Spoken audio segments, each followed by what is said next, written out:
Hey there, fellow couch dwellers. If your sofas survive snack attacks, pet naps, and the occasional coffee disaster, it might be time for a little TLC. Trust me, a deep clean is easier than you think, and your living room will thank you for it. First things first, hunt down that care tag under a cushion. It's got secret codes. W means water-based cleaners, S is for solvent only, WS is either, and X is vacuum only, no moisture allowed. This tag is your go-to guide, so don't skip it. Next, grab your vacuum and get every nook, cranny, and crumb. Lift the cushions, hit those tricky creases, and banish the dust bunnies that think they own the place. Now channel your inner detective for stains. Use the right cleaner, water and a drop of dish soap for most, but always check the tag.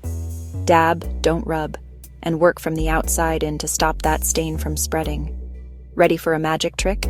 Sprinkle baking soda all over, let it sit for at least 20 minutes, then vacuum it up. You'll be amazed at how it zaps away pet funk and movie night odors. If your tag says it's okay, steam cleaning is your sofa's spa day.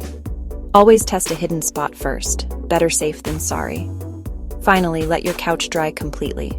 Open a window, aim a fan, and resist the urge to flop down too soon. Wet cushions are nobody's friend. And hey, once it's clean, consider a fabric protector. It keeps your couch looking fresh and spill-resistant for the next round of snack mishaps. Want it spotless without the hassle? Call Bear Brothers Cleaning at 256-633-6332 or visit bearbroscleaning.com. Your couch and your guests will love you for it.